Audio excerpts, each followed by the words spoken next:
Finances after death. Chapter 1. Money right after death.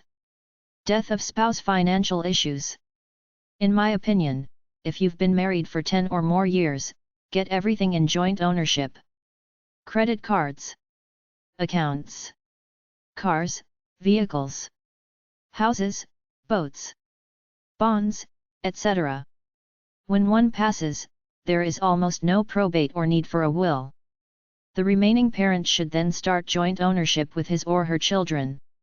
You should have a funeral plan and several $1,000s saved in advance. Don't make big purchases right away and don't listen people trying to convince you to spend money. Save it. Wait 6 months until your emotions are better. Get about 6 copies of the death certificate either through the local vital statistics office or through the funeral home. If you have life insurance, file a claim. File for Social Security survivor benefits. Contact the Veterans Administration if you have benefits or a military funeral at a VA graveyard. File for other pension benefits that your spouse might have had. Have all your spouse's important papers ready. There are probably survivor benefits at ssa.gov, 800-772-1213. Know how to handle your own finances on your own. Inform creditors of your spouse's death. Cancel his credit cards. The easiest thing to do is get everything in joint ownership after you pass 70 years old, because when one dies, the other takes over ownership. Don't listen to any so-called finance professionals or friends. Don't let anyone manage your money. Get your own affairs in order. Check about benefits from your spouse's retirement plans. Give away what you don't need. If you want to date, get my love and sex book for dating websites. Don't pay your spouse's credit card or loan debts if they were his, not held jointly with you, because chances are the creditor won't bother coming after a several $1,000 debt a dead man owes. It makes them look bad. If you inherit money, don't tell anyone. When they ask, just say you're living off a pension. Put your money in the bank quietly and live off it quietly. If you start spending, the vultures will see and either try to rob you or con you. Joint survivor benefits with the SSA. Go to ssa.gov for information about survivor benefits when your spouse dies if they have contributed enough to SSA over their lifetimes. If both spouses receive Social Security checks and one dies, the survivor often takes over the largest monthly check but loses the other one, as far as I know. If only one received SS benefits, the widowed one and possibly the divorced widow can get the deceased one's benefits if you're at least 60 years old, 50 if disabled. Must have been married to the decedent for at least 9 months at the time of his death. Must be not married to another person at the time you apply. You can remarry after you apply and not lose the benefits. Go to ssa.gov or call 800-772-1213 for the exact details. Govbenefits.gov, a partnership of many federal agencies and organizations. Survivor and death benefits. Survivor and death benefits in any insurance or pension plan generally refer to the two spouses in a marriage or anyone else that the holder has signed on instead of the spouse. There are some plans that help the kids out too. You can either buy survivor and death benefits in an annuity or insurance plan or get it through your company pension plan.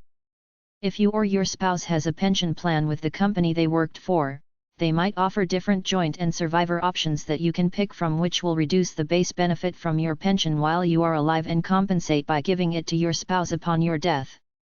These joint survivorship benefits are usually offered in increments of 100%, 75%, 50%, and 25% of your pension, meaning that your spouse will get that percentage of your pension after you die for the rest of her life.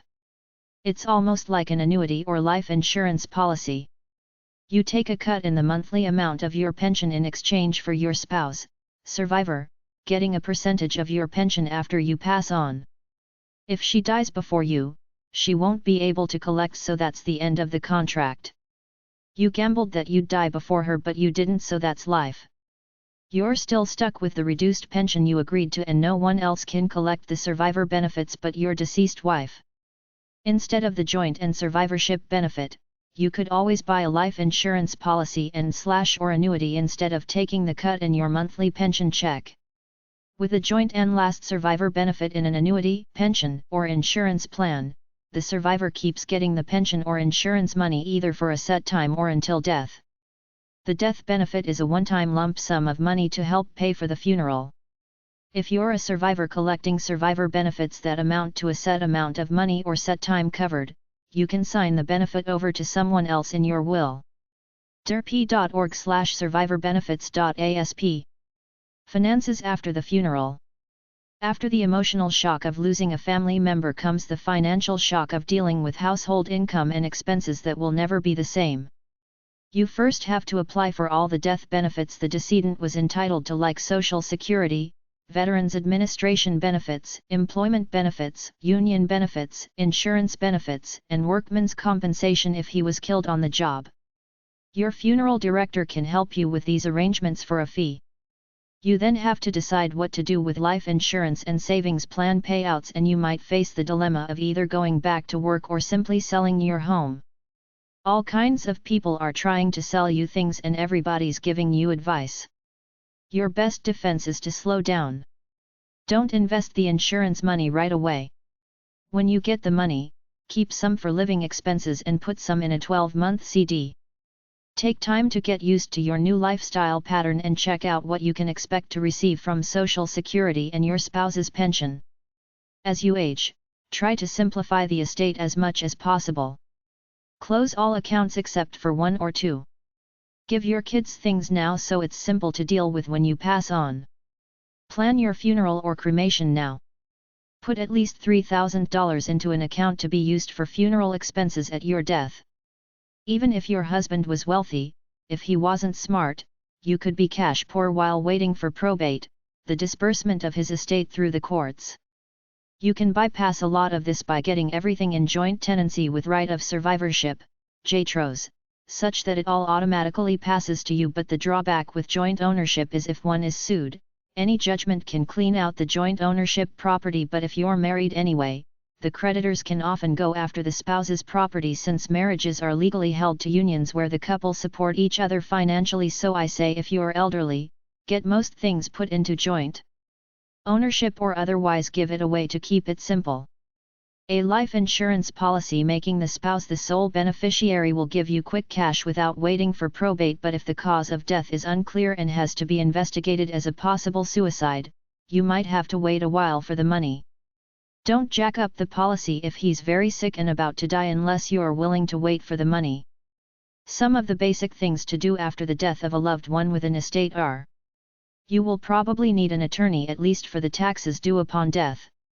Get at least 5 death certificates from either the funeral home or the county vital statistics office, which you will need as proof in getting his legal affairs in order. Don't automatically pay his debts or even joint debts, because the creditors might not even bother chasing you down after you send them a copy of the death certificate. Give it some time and ask your lawyer for advice. Have all his insurance policies ready to process. Send them each a copy of the death certificate.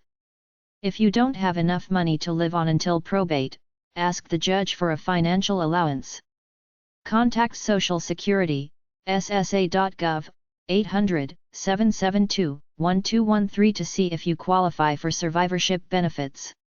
You should if the decedent worked the qualifying 48 credits in his life and you're his spouse. If you're 60 or older, 50 plus and disabled and care for either a disabled child or one under 16, you will be entitled to benefits. There are also death benefits, a small sum for the funeral. If you were both collecting Social Security, you can cancel yours and collect his if it was higher. Children are entitled to a decedent's Social Security if they're under 18 and not married, under 19 still in school full-time, or disabled regardless of age. Change your own will now that your spouse has died. Expenses and living arrangements change, so assess your life and act prudently. You might want to splurge on a trip or to redecorate your home to make yourself feel better, but just take it easy for a while. Nevertheless, try to be equitable and civil when divvying up the decedent's possessions so that you don't break up the family. Some experts suggest that each direct relative make a list of the things they want, then negotiate for them in a peaceful manner. That's a tough call because someone like me couldn't be so bold as to bring myself to writing a list about what I want from my deceased father. It might be easier to just have the mother or the executor give things out in a fair, common sense manner, for instance, give the son his guns and the daughter his dishes. If you're the executor of the estate, your first task is to take an inventory. Bank accounts, insurance, stocks, real estate, vehicles, big toys like boats, motorcycles, etc. Personal property. This is a necessary step in probate. Federal tax is due on estates which exceed the current federal exemption value, and many states also impose their own inheritance tax. Federal tax goes from a low of 37% to a high of 57% of the estate. The will determines who gets the tangible things, but there will be a lot of smaller, personal things left over. Make 4 categories and put these things together. Things for family members. Things to be sold. Things for charity or trash. Things you can't decide on now. For a large estate, you should hire a professional appraiser, someone accredited with the American Society of Appraisers who charges a flat hourly fee rather than a percentage of the final, total appraised value. American Society of Appraisers. Appraisers.org. Some states may require you to use their court-appointed appraisers. Appraisers might be useful in the sense that they know the real value of things, therefore they will stop you from otherwise throwing something out that you think is just useless garbage. If there are things left over, an appraiser or estate liquidator can arrange an estate sale for a 20 to 25% commission. Things are sold over a period of several days. They may advertise and either hold an auction or an open house. You could just rent a truck and take it all to the local auction house who charge a commission as well. Or, if you're in a good mood, donate it all to the Salvation Army. Go to number 346 at the library for legal books in this subject area. General books about money are number 332. Appraisers.org. Appraisersassociation.org. Appraiseitnet.com. isa-appraisers.org. Federal death tax/federal estate tax. Federal death tax supposedly doesn't exist after 2010, but it can be easily brought back if they're looking for more money. There was a federal death tax levied by the IRS after death around 46%. The IRS came in, levied an assessment on the estate of the decedent including a business if applicable, and the heirs had 9 months to pay the bill. There was a cut-off value where if your estate was worth less than that, you paid no tax. irs.gov. NoDeathTax.org. PolicyandTaxationGroup.com, dedicated to the elimination of the estate and gift taxes. State death taxes. Estate taxes are levied on the assets of the dead person, while inheritance taxes are levied on the people who inherit the money. Contact your state tax office for more specific information. There can be an estate tax on the estate itself, usually federal, an inheritance tax, usually state, which the people who receive the property must pay, or both depending on state laws where you live. The following states have inheritance taxes: CT, D, ID, N, IA, KS, KY, LA, MI, NE, NH, NC, OK, PA, SD and WI. The following states impose estate taxes: ME, MS, New York, O and RI. Check to make sure though, because it could change. Nevada is the only state which doesn't charge death taxes. The following states charge pick-up taxes, which means that they take money out of what the federal government would otherwise collect so you don't deal with them directly: AL, AK, AZ, AR, CA, CO, FL, GA, HI, IL, MO, NM, ND, TX, UT, VT, VA, WA and WV. All the other 29 states charge some form of estate or inheritance tax, but not both. States have different rates of death taxes. Do your research to pick the best state in which to end up and die. Once you pick a state to be domiciled in, try to eliminate all your property and ownership in other states to avoid hassles. When Howard Hughes died, several states wanted a piece of his estate and they all fought for it. In some states, the spouse is exempt from paying a tax on inheritance. There are usually different rates for different relatives. One guy legally adopted his brother as a son in order to pay a lower rate. Go to your county courthouse and ask for a booklet or information about state death taxes. Send for the free booklet from the AARP, aarp.org, State Tax Relief Brochure. Specify which state you want. AARP Fulfillment. 601 E St. N.W. Washington, D.C. 20049. 202-872-4700. AARP.org. Widow Money websites. Wife.org, financial education and networking opportunities to women of all ages. AARPfinancial.com/content/files/afi_action plan_death_of_spouse.pdf. axa-equitable.com/plan/death-of-a-spouse/overview.html. consolidatedcredit.org/debt-center/death-of-spouse.aspx.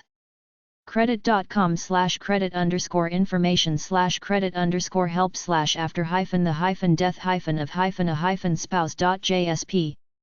ehow.com, how to take care of financial and legal issues after a spouse's death. gofso.com, financial guide, death of a spouse. savamillions.com/odds/life events/death-of-a-spouse.htm. widowsadvocate.com. widowsresource.com